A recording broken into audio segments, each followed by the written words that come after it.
Hey guys! So today I'm going to be talking about the books that I read in March, April and May of this year. Sorry for any noise that you can hear outside. My neighbours upstairs are having a bit of a gathering thing. They're being a little on the noisy side, but I can't really complain because it's like 5 o'clock on a Monday afternoon, so gonna let them do their thing and we're gonna do our thing in here. So let's get started. So the first book that I finished in this 3-monthly period is Harry Potter and the Cursed Child by J.K. Rowling, John Tiffany and Jack Thorne.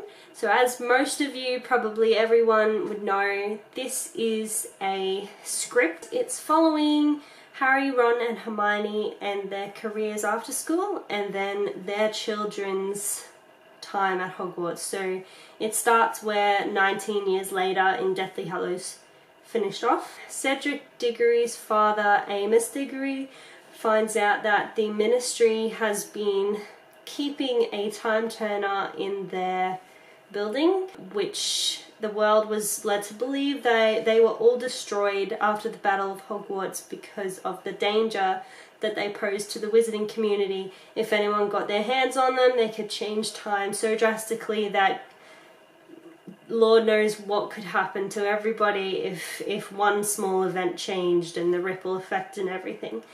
But basically Amos Diggory approaches Harry Potter and says, hey, I heard you have a time turner, can you please go back in time and save my son? That's kind of what happens.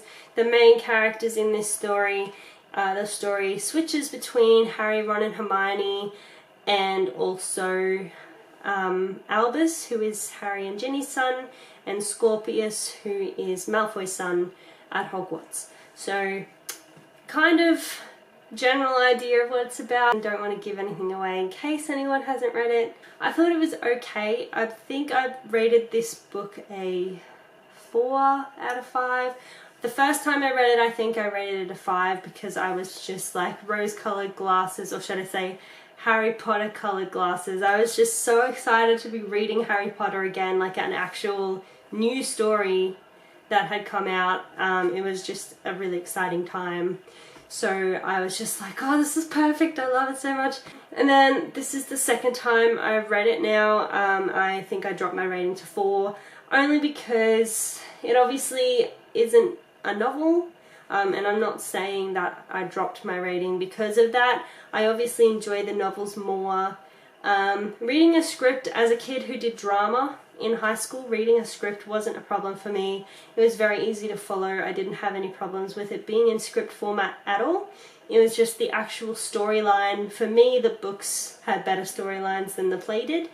In saying that, I still enjoyed it, and as I said, I rated it 4 out of 5 stars.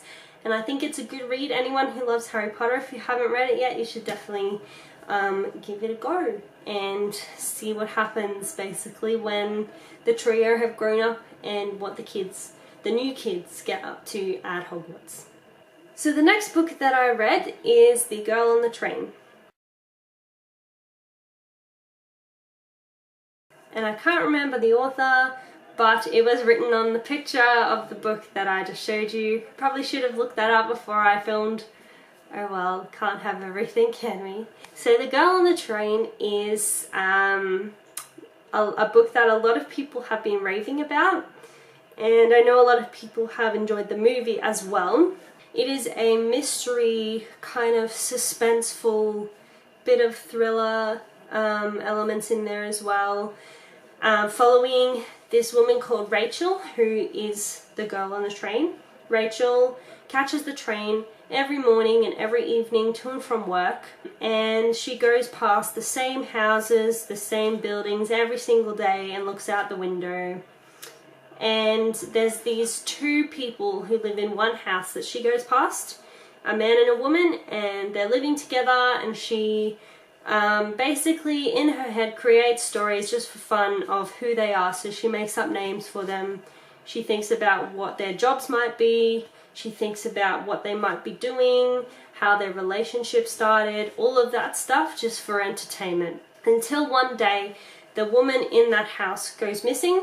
It's all over the news. People are trying to figure out what's happened to her. Has someone taken her? Has someone hurt her? What is going on with this woman and where is she? At the start, it's also kind of confusing to follow at times because the book is actually told from 3 different people's perspectives. They are written on each chapter where it changes perspective. Their names are written there so you know who you're following now, but it does kind of go back and forth in time sometimes, which I personally am not good at following, but I was able to work it out. So I think I rated this book 5 stars because just about halfway through it starts getting really good. You're constantly wanting to turn that next page, find out exactly what has happened. You're getting given more and more information and trying to guess, okay, was it this person?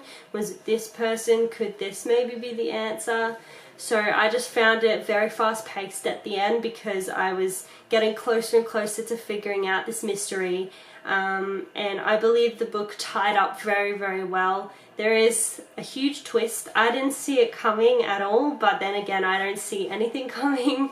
So I guess that was a good thing for me, but kind of the answer to the mystery I was not expecting, so that was quite a huge shock for me and I was like, what? But the book did tie up everything very well, I thought, and yeah, just overall it was very well written and definitely would recommend if you're into that kind of genre. I personally don't read too many mysteries, but this one was very, very interesting and kept me going till that last page. And the last book that I finished in this 3-month period is a series of unfortunate events, The Bad Beginning by Lemony Snicket. So this one I actually have read before, but not since I was a kid in primary school. I think I read it when I was around 9 or 10 years old. My friend had actually read the series and told me, oh, you should read this, it's really good. So I picked it up when I was like 9 or 10 and I read it and thought, oh, this is awesome, I'm gonna keep going. But then I only read like the first 3 books and I found out, I can't remember, I think there's like 9 or 10, maybe 11 books in this series. I can't remember. I looked it up the other day, but as a kid I thought, well, that's a bit of a big commitment, so I'm not going to finish. I'll just leave it there. That's enough for me. But if you don't know, there's actually a Netflix version of this book series, like a television show adaptation starring Neil Patrick Harris as Count Olaf. He's so good in that role, and the show is just such a good show. All the actors are so good. The actors who play the kids are amazing. Just everything about the show, I love it. So I thought, well, I want to go and read the books again. So this one is about the 3 Baudelaire children that you can see on the cover. So we have Klaus, Violet is the older girl, and the baby is named Sunny. And at the very start of the book, I love how they kind of keep, it's written in a really interesting way. They keep like straying away from the fact that it's a book and you're a reader, and it's like the author is talking to you personally, and he's like, just so you know, this book is actually not happy. It's gonna have a lot of, like, these kids are gonna have a lot of bad things happening to them. If you're not interested in that, please put it down now, and all that kind of stuff, which makes it like really entertaining. But at the very start of the book, the children's parents, their house goes up in flames while the kids are out at the beach. They find out that their parents have been killed and now they're orphans. So they get put into custody of Count Olaf, who is this shadowy, creepy looking man here at the door. And the book is basically about Count Olaf and how he's evil, and is obviously only after the kids' huge fortune that their parents have left behind, which the children can't access until Violet becomes like 18 or whatever legal age they're talking about in the book. They just say till Violet becomes of age, the kids cannot access the money. But the book is obviously about Count Olaf trying to come up with any plan he can in order to get his hands on their money.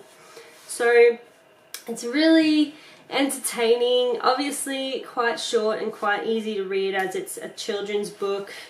The writing is like on the bigger side as well, which means that I read it really quickly. But even though it was a kid's book, I really enjoyed it still because it was just really entertaining. Lots of silly things happening, like there's no way things would happen in real life like this. But it was just such a good read. I can't wait to read the rest of the series. I hope you enjoyed my video. Just to recap, these are the books that I've read, plus The Girl on the Train, which I don't have a copy of. So another 3 books in this 3-month period, so a book a month. That's pretty much my average actually, unless sometimes I take longer, like the book I'm reading now, which I'm hoping to talk about in the next one. I have 3 months till I make the next video, so I hope I finish it by then. But let's just say I'm not really enjoying it at all, but I'll talk about that more then. So yeah, books like that, sometimes it's taking me a long time to read them, but usually a book a month is about my average. I know I'm pretty slow at reading, but I enjoy it anyway. So that's the end of my video. I hope you enjoyed it, and I will see you next time. Bye!